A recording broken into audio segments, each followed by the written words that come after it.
Alright, so we are going to finish my build up to 31 and 31 with Sinister.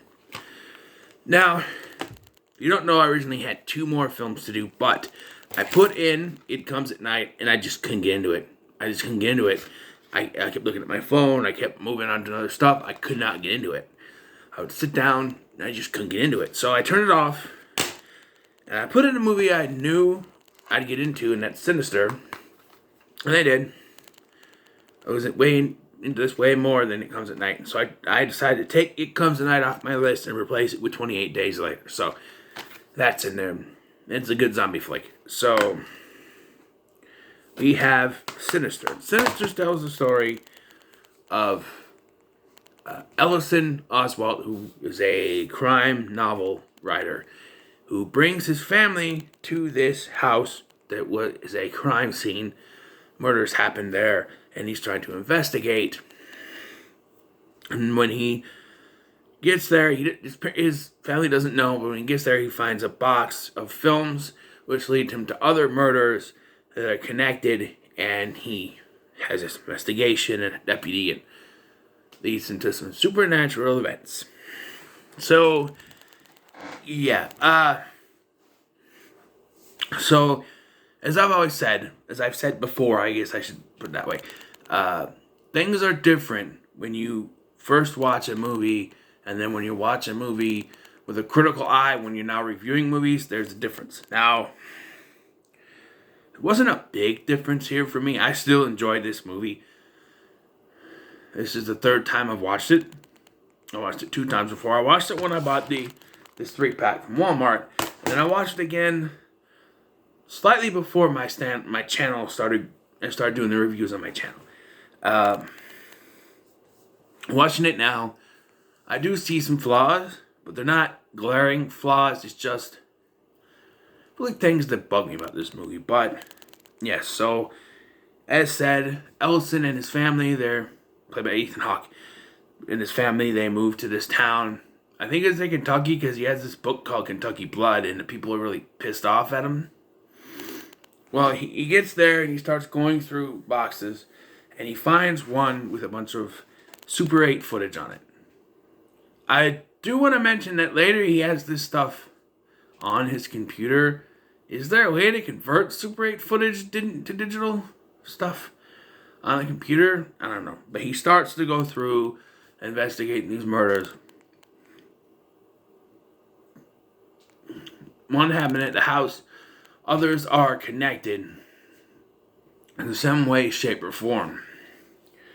And then weird things start to happen in his house, such as he finds his son sleepwalking, and he's in a box popping out for some reason, and his daughter is drawing weird pictures on the wall, which she's allowed to do in her room, but not anywhere else in the house, I guess. And there's strange occurrences, such as he finds a scorpion, a snake, and a dog all in different times, which, he gets help from a deputy who wants to be his, he says, oh, in your books you say it wouldn't be possible without deputy so-and-so, can I be your deputy so-and-so? From that point on, he is just known as Deputy so-and-so. Played by James Ransone, and who's, adult Eddie in It Chapter 2, so, it's my elbow. Yeah. And he also gets help from a Dr. Jonas, played by an uncredited Vincent D'Onofrio, who's okay. He doesn't have much of a role. But it really starts to pick up when he notices this figure in the footage, and that leads him to Jonas, and Jonas tells him that it is Bagul, who's a creature who feeds on the souls of children. And they note that at every crime scene, one of the children has gone missing. They also don't know who is recording the footage. If you put 2 and 2 together, you can figure out the twist, but it takes a little while to get there in the film. Like, you don't get to the end, of course. But, okay, that's creepy. I heard a squeaky door out there. I do encourage you, if you're going to watch this film, do it in the dark. I had my blinds closed and everything. It was all dark in here. Do that. It's great atmosphere. However, like I said, I did notice a few things. Like, for instance, The Paranormal Activity franchise gets a lot of hate for always going to night 1, night 2, and so on and so forth. But here, they sort of do that. There's a lot of scenes where it's him watching a movie, and he hears a loud noise, he grabs a flashlight, he walks out, boom, jump scare, something happens. And then it's the next day, and there's talk. Then does it again. He's watching one of the movies, he hears a noise, goes to investigate, boom, jump scare, blah, blah, blah, blah.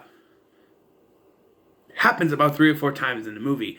Once you get to the third one, you're like, okay, I know it's going to happen. Boom, jump scare, yeah, okay.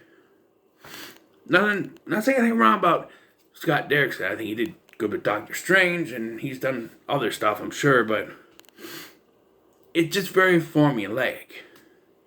Not to mention, there's a point towards the end of the film, where Elson has enough, and he burns the film footage. But the whole time, you hear the sound that the film thing makes when it's run out of the film.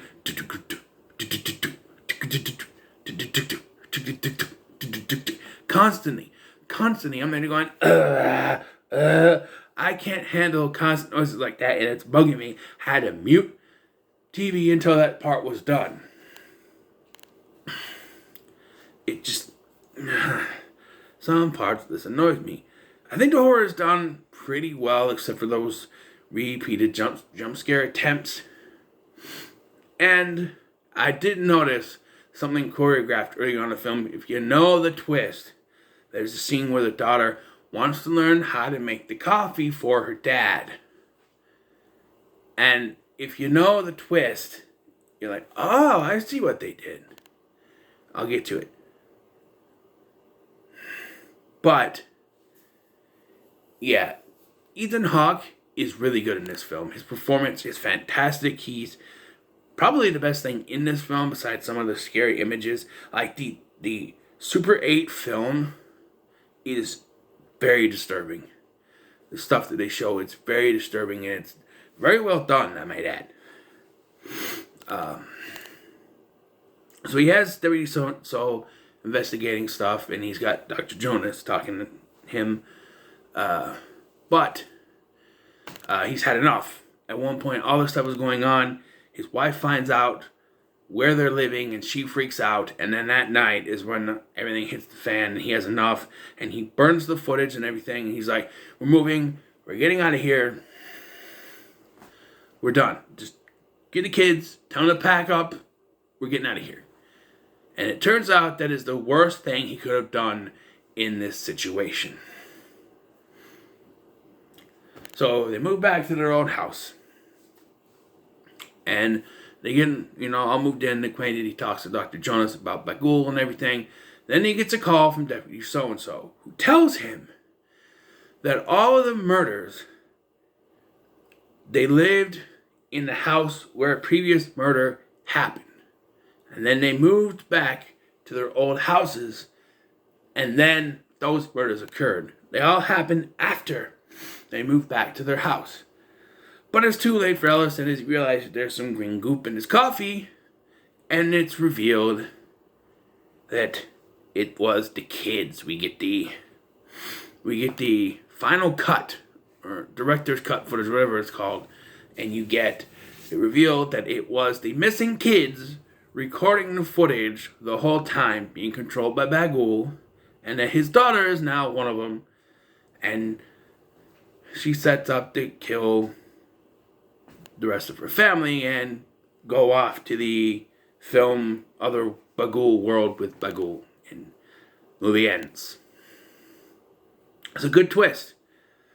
But if you know me, I'm not a fan of those kind of negative endings where our hero dies. But I think this was one of the good ones. I think it works. And as we know from the sequel, Deputy So-and-so, which he's still called in that one for some reason, will be on the trail trying to stop more of those murders from happening. Yeah, this movie's pretty good. Not a very long review, not much to say, but I enjoyed it for what it is. It's a fun watch. I think there's a lot. If you could tolerate constant jump scares, I think you'll be fine. This is PG-13. No, it's rated R. Really? I think they only say the F word once in this movie. Disturbing images and disturbing violent images and some terror. It's not even for language. Really?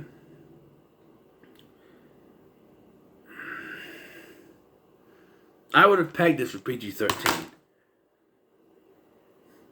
But it's fine, I guess. Now I know it's rated R, I don't know. But anyway, what are your thoughts on Sinister? Wait, I gotta give it a rating. I'll give it a 6. It's fine. So what are your thoughts on Sinister? Let me know in the comments below. Make sure to like, share, and subscribe. Thanks for watching. I've been Scotty. I'll see you in the next one.